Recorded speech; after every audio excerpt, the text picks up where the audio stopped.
I'm your host, Doug Sparks, editor-in-chief of Merrimack Valley Magazine. Lou, can you hear me? I can. How are we doing today? I'm doing okay. I had a little bit of a COVID scare where I was around someone who tested positive, which is why I'm in the garage. We haven't done one live from my garage in a while, and here we are. But no symptoms in the family. I'm feeling great. So we're kind of at the end of our quarantine period. But just to be on the safe side today, we decided to do it from the nice cold garage. That's right. No one can tell how cold it is for you out there. It's chilly. It's not as bad as it could have been. I mean, Sunday I was out here and man, that was in the teens, and Yeah, you do a that lot of was a little. broadcasting from your garage, and it's usually Yeah, stocking cap, maybe a hoodie, or yeah, yeah. Not today. So our or guest today, let's dive right in. Our guest is Representative Laurie Trahan, who is just elected to her second term, or just started her second term in the House of Representatives. Laurie, can you hear me? Yes, I can, Doug. Okay, so let's dive right in. You were there on January 6th, so and not everybody watching will have known what it was like for you. So just in short, let's explain to us what you went through on that day and what your experiences were. Yeah, so uh, it's hard even to recount that day still. I wasn't in the gallery because we were sort of instructed because of COVID to not go into the House gallery unless we were speaking on one of the challenges to the Electoral College, vote counts. So I was in my office just days before, actually the day before, I was there with my whole family, my husband and my two young daughters, 6 and 10. We drove down on Saturday and sort of celebrated the swearing into my second term. But you didn't need to read any intelligence reports to know that something was changing in the air down in Washington. We, of course, and fortunately made the decision for my husband to take my kids home. They flew out on Tuesday afternoon. And I think what was just running through my mind as I was watching folks storm the Capitol was like, we were just on those steps with my two young daughters, and the juxtaposition of those two images it made me sad, of course. I was alarmed, as anybody was. And then I was angry. I mean, it was, there's no question that, what happened on January 6th, it was, it was an act of domestic terrorism. I mean, it was an attack on our democracy. It tried to disrupt the obligation that House members have to certify our election results. And I was, outraged and resolved that was still going to happen, no matter how long it took to contain the violence. We were still going to go back to the House floor and do the job that needed to be done. And I think at that moment, the Americans needed to see that. They needed to see that democracy was going to prevail, that this was not going to,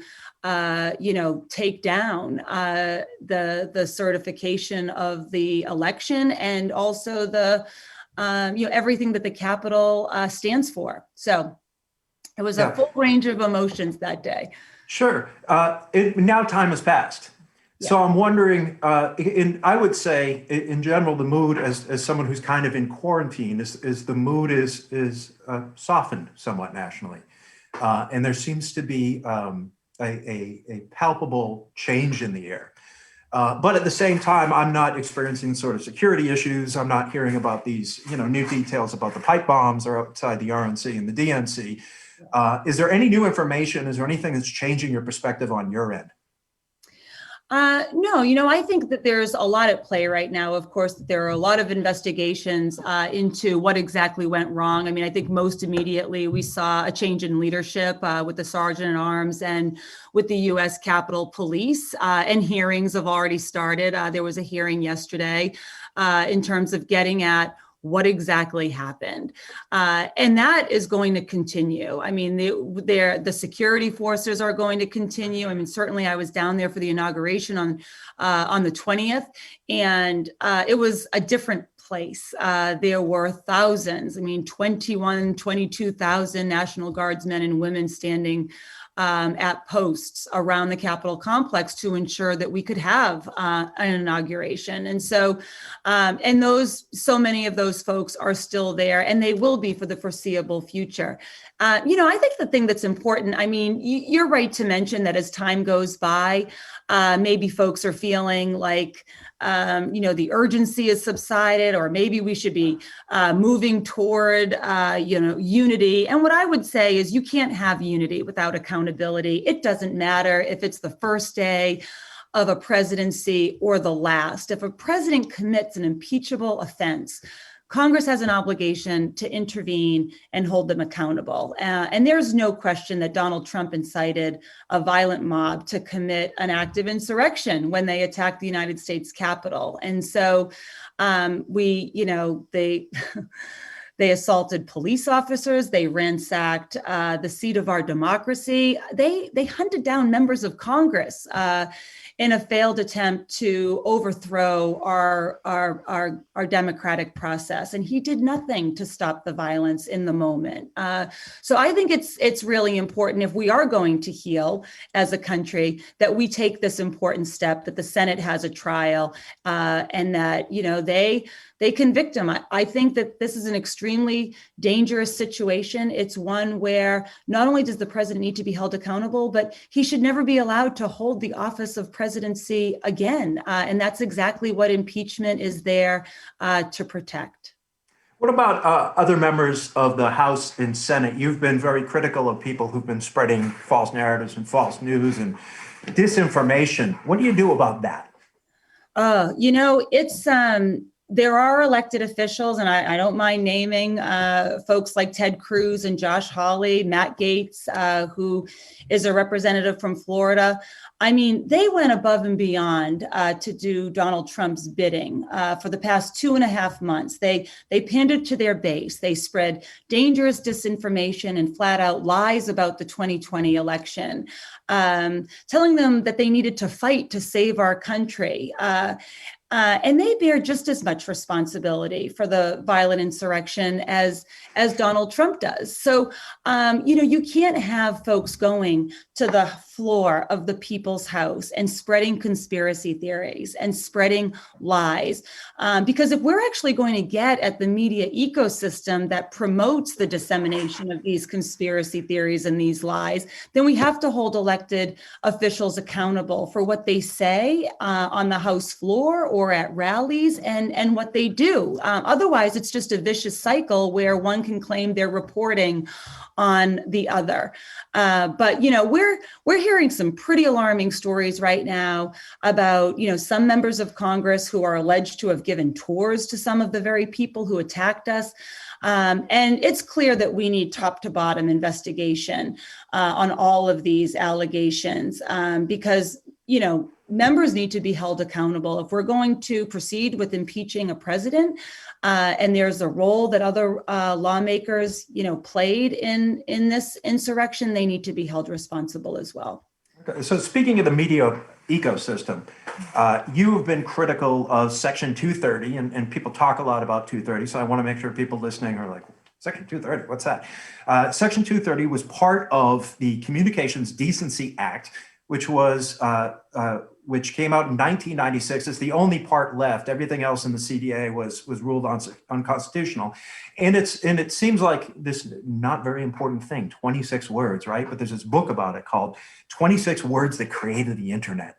It was Section 230 that allowed for Facebook and Google and Twitter and even stuff like Yelp to become what it eventually became, right? Because it protects places like Facebook from third-party content providers, people like me getting on there and saying things. So I can say something kind of crazy and outrageous. It's my fault. It's not the fault of Facebook. What's wrong with that? Yeah. I think that the truth is Section 230 is fundamentally flawed in the sense that it actually incentivizes social media companies in particular to let disinformation spread like wildfire across their platforms because it increases engagement, which in the end equals increased, revenue and profitability. And that's not just a problem with right-wing extremisms, that's a problem that poses a serious threat to the future of our democracy. So I do think it's time for elected officials to stop looking at this through partisan lenses and start acknowledging the serious issues that social media and big tech companies have created in their pursuit of obscene profitability. And, I'll even go one step further. I mean, certainly Section 230 gets a lot of attention these days, but I've got 6 and 10-year-old daughters. I mean, I am alarmed that there are no guardrails in place for how their data is collected, how content is targeted to them. I know how powerful those algorithms are, and by design, these devices are meant to keep your eyeballs firmly locked on the device. I mean, it is. We see it play out in our homes every day. I'm sure I don't have to tell you, but I will give you the warning since your kids are much younger. It is alarming to see that there are no, and we cannot leave it to the tech companies to self-govern here. We need to put up guardrails. We need to protect our children. So yeah, I'm looking forward to digging into that. I just got onto the Energy and Commerce Committee, which has direct jurisdiction over these very issues, and I'm as a mom, as a legislator, as someone who wants to protect free speech, but also our democratic institutions. We have to address this immediately. Yeah, well, how do you do this while protecting freedom of speech? I mean, there's already some guardrails in place within Section 230, like human trafficking and copyright. And, I can't just post, some novel that just came out a year ago on my Facebook page. So I'm just wondering, how do you go about doing this and still let people it's easy enough for the people who want to post pictures of cats and post pictures of kids and local, sports games. And, freedom of speech is important when you're protecting dissenters, right? And people who are kind of outliers who might have some sort of unpopular opinion. How do you protect the people who have these, divisive, unpopular opinions? It's tricky, and Congress has to address that the current digital and social media ecosystem locks people into echo chambers where they're essentially force-fed disinformation that confirms their own bias. I mean, you bring up, I think everyone out there has, that uncle or aunt who spends most of their day on Facebook sharing some of the most outlandish conspiracy theories we've ever heard of, and perhaps even picking fights with their friends and family. But I firmly don't believe that most of these folks are trying to gaslight us. It's that where it's that it's what they're seeing in their feeds is creating an entirely different, completely detached reality. And so we know that's because big tech corporations have figured out how to maximize their business model, right? Their profits. They can use algorithms that keep people using their services and their devices, which means that they can be targeting us with content and ads for a price. But the downside, of course, is that a disinformation wedge is driven between the American people. And I think folks are siloed away in their own reality where all they hear is what they want. And so we got to just get to truth. I'll just give you a perfect example. I went back to the floor of the House after the January 6th attacks, and I heard, my colleague from Florida, Congressman Gates, just let it leak out that it's already been reported that Antifa was responsible for the siege on the Capitol. Now, that story was completely inaccurate, but because he said it, I was on a flight the next day with so many of the people who were, storming the Capitol, and just reacting to my newspaper headlines that I was holding in my hands, not even as, as a representative. They were sort of targeting me. That was Antifa. And you see how dangerous that can be when you walk away from truth, when you let different versions of truth sort of be validated, especially by our lawmakers. There's got to be an accounting for that. And I think it's going to come from both ends. It's not just social media companies, but it's also, the media ecosystem that supports that. And then also our lawmakers, so that they're not able to just casually speak about, or speak lies on the floor. Yeah. Once we had these guardrails in place, can we imagine what social media is going to look like? And because there's a difference in kind between, say, what Facebook or Twitter does and what we do as a local magazine, right? If our food critic trashes a local restaurant, we have some liability there, but we also don't have 3,000 food critics posting every minute, right? Do these changes change social media in a way that where it's unrecognizable, right? Because of scalability, because of the size of the information. We always knew that this was going to be the case with, user generated content, right? It was always, in its very best form, when you have, these recommendation engines or when you have relevance, you are surrounded by content that you like. We all have, as a mom, I'm chased around the internet by the shopping cart that I haven't checked out yet. In times that's valuable to folks, but at its worst, it does create echo chambers where the only thing you start to see are things that confirm your own bias. And if at a young age you're impressionable and you haven't sort of looked at things objectively and you're already being put down a rat hole, there's no getting out of that. And so, yes, we do have to look at data collection, data storage, who owns that data. Long ago in its infancy, there was always talk about how that data should be transparent to a consumer, that they should be able to see why they're seeing certain recommendations or advertisements or content. I think it's all on the table. We have to get this right. Facebook and Twitter, and they are on their best day a cause for good, right? I'm connected, especially during the pandemic, with so many people that I can't physically, go and visit and speak in front of or share information with, and that is a great thing. However, there is also a dark side, which we are also feeling right now, and it manifested in an attack on our U.S. Capitol just a couple of weeks ago. So do I know exactly what form this is going to take? No. Am I committed to having exhaustive hearings so that we can get this right and we can protect our democracy and we can protect our children and we can just protect the future of how information is shared and what people can trust and shouldn't? You bet. So Biden's been in office for 7 days now, believe it or not. I know with the news cycle, is it longer, is it shorter? It's been 7 days and there's been a flurry of executive orders. Are any of these particularly exciting to you or you see as particularly positive?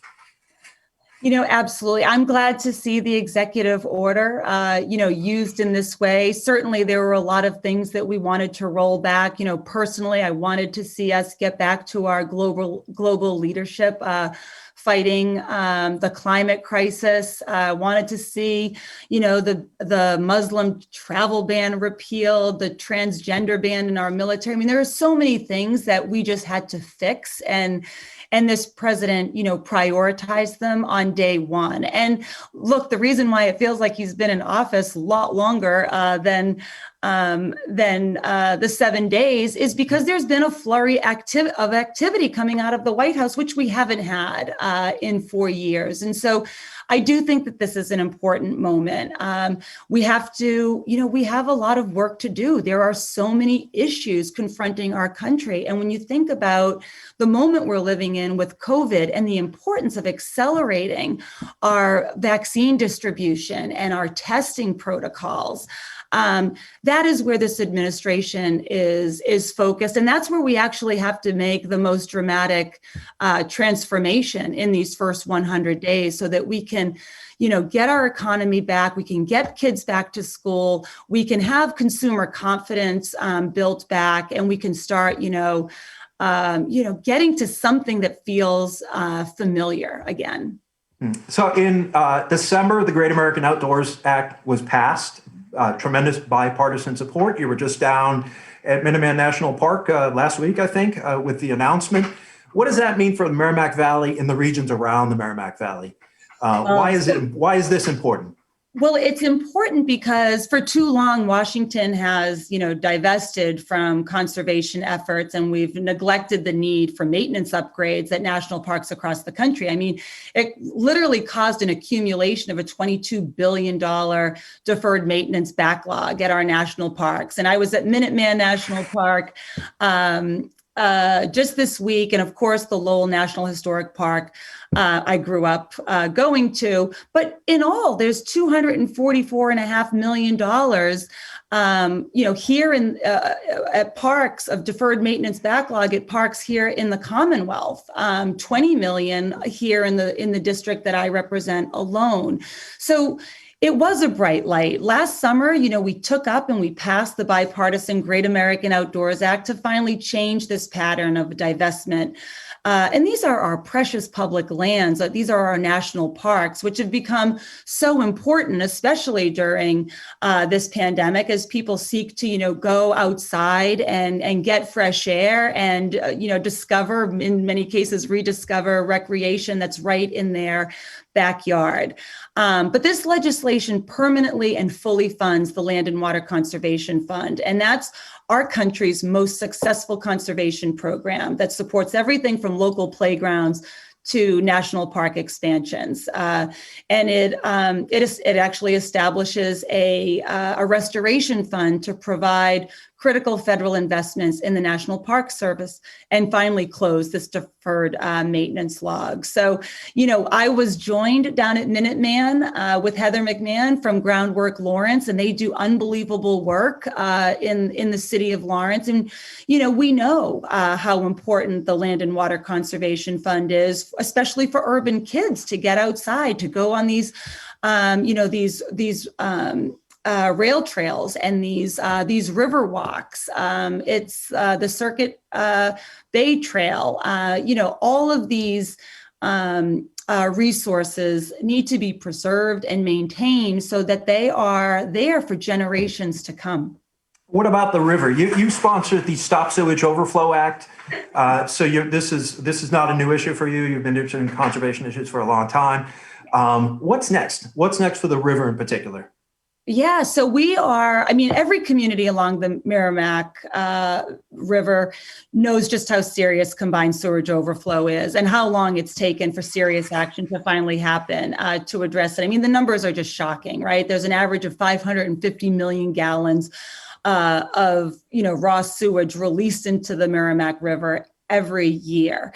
And sometimes that reaches, dangerous levels on a day, like when we have a lot of rain. And so we've been able to work on solutions at all levels of government with incredible partners. I mean, certainly in Congress, I get to work with Representatives Moulton and Chris Pappas from Manchester, Annie Custer from Nashua, but also with our Merrimack Valley State Delegation.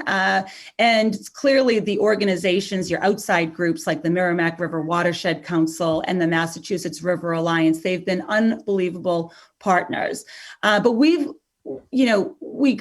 have to get the federal government to shift from loans, or thinking about this in terms of loans, to grants. And the federal government has done this. We have made investments in water infrastructure in the past. And the reality is the communities that are having the hardest trouble keeping up with the maintenance and with the upgrading of this infrastructure are the communities that can afford it the least. And so that is why we got legislation passed in the House as part of our infrastructure package last July. The Senate, sadly, like it did with so many of the bills, they did not move on it. But while we weren't able to get it across the finish line last year, we know that the Biden-Harris administration plans to make infrastructure a top priority this year.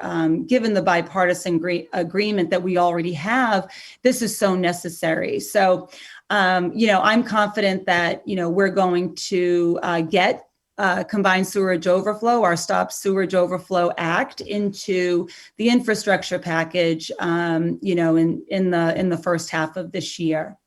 Great. So we're almost out of time. I have a two-part final question for you. Getting into your Merrimack Valley roots, you went to Lowell High School. Yeah. So are you class of 91? Yes, I Did am. I get it right? Okay, class of 91. I'm a year older than you are. My question is, when did you begin to realize that you had political ambitions? Was there something going on in high school where you were like, there's something here for me? It's, so I was president of, student government in high school, and I was president of National Honor Society, and certainly being involved and being engaged in my community was always a value, even in my family. My father was a union iron worker and organizer, and, we were, we're involved. So yeah, maybe there were some, roots that were planted then. I have to say, I attribute a lot to just the discourse that happened in my family. I mean, at the age of 11, I had a paper route, and I had a very big one. But, my father was very adamant about, at dinner time, us sitting around the table and us, talking about a current event. And so reading the newspaper was required in our house so that we could, have a stimulating discussion. And sometimes those discussions lasted hours and hours, but never had myself running for office. I worked on the Hill for almost 10 years and kind of ruled it out when I made the pivot to go to the private sector. But I have to say, 2016, I think it sparked something not just inside me. I mean, thousands of other women also, ran. But for me, it was definitely, this country is going in the wrong direction. We need a country that respects and elevates, my daughters. And I wanted to, I think that was the moment where getting off the sidelines became a moment of clarity for me. Yeah. So speaking of your daughters, this is the second part of the question. Because everything is so divisive, right? And because because everything's happened, even so far this year, everything on January 6th, they get a little bit older and they say, hey, I want to go into politics. You say, I don't know. Have you considered marine biology? Like, would you encourage them to go down a path into the political field? Yes, I would. Look, I think public service is a very noble career path, and it's one where we need more people sort of engaged, and that's at all levels of government, and it's also in and around government. I mean, I look at the activists that have really kept issues top of mind for so many communities, for people, like me. And there is a whole ecosystem that I think is what it's what feeds this democracy, right? And so, certainly whatever my children decide to pursue, I hope to give them good advice and, steer them in the right direction. But I would never, dissuade anybody from, serving in government. Great. Well, thank you so much. I really, really appreciate you coming on the program. I'm very happy that our monitors didn't freeze. I was so worried about technical issues. But thanks for coming on the 495. Very, very much appreciated. Thank you. I'm gonna see everybody next week. And hopefully you're not in the garage. Yes. Yeah. I'll be back at the radio station in Methuen. All right. You take care. Thank you. All right. Take care. All right. Bye-bye. All right.